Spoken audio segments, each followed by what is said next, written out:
En el centro de la pampa vive un pimiento. Sol y viento pa' su vida, sol y viento. Hello, I'm Patrick Barnard. Welcome to the 40th edition of the Pimento Report. It is November 10th, a Thursday, 2011. Today in Quebec, university students and college students have carried out a very successful one-day strike.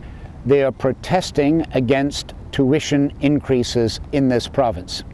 Now, I teach at Dawson College. The Pimento Report went over there to Dawson this morning. A very interesting thing happened at approximately 10:45 a.m. The administration negotiated an agreement with the Dawson Student Union, that's the principal organizer of today's strike at Dawson, and the administration agreed that there would be no classes at Dawson College. So the Pimento Report went there this morning. We talked to Ben O'Day. He is the coordinator for clubs and services of the Dawson Student Union. We talked to him in order to get an idea about what was happening today at Dawson College, where classes were cancelled as a result of student strike action. Okay, Ben, why are the students out today? This particular strike is against the Quebec government's raise of tuition fees for universities by 200% or $1,625. Right now, students in London are on strike. Right now, students in Chile have been on strike. It seems that something is happening around the world that concerns young people and the way they see their future. Am I right or wrong? You're very right, because the government has started to enact financial policies that take money from the students' pockets instead of government treasuries to pay for education. For every increase of $1 of tuition fees, the government simply pulls out $1 of funding for that institution.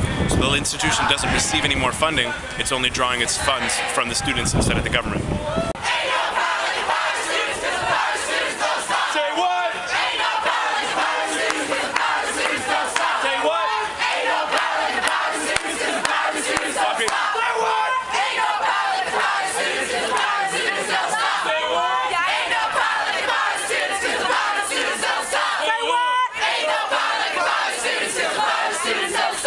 Do you connect this to the We Are the 99% movement, or is it another issue? The We Are the 99% movement does have a lot in common with the student strike at the moment.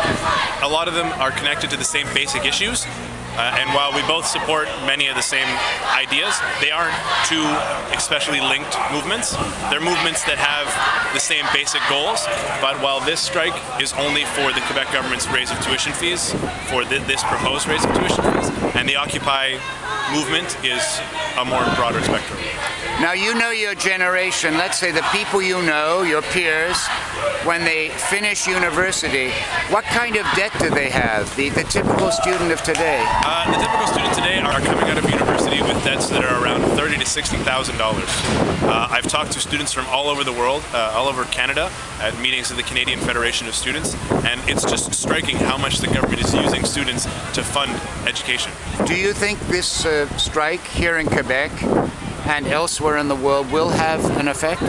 The government needs to realize that we are the voters.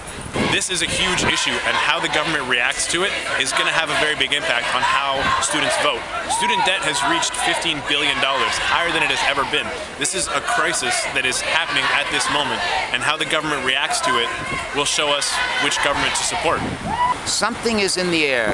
Have you felt that? And if you have, what is it? As I said before, it seems to me the feeling that I'm getting from all around the world is students are finally waking up from this kind of coma that they've been put in by the government. The government's lies are no longer believable. This is so obvious of a problem, and the government is taking such a horrible solution to fix it. The students aren't going to take it anymore, and all over the world they're realizing this, waking up and mobilizing themselves. Education is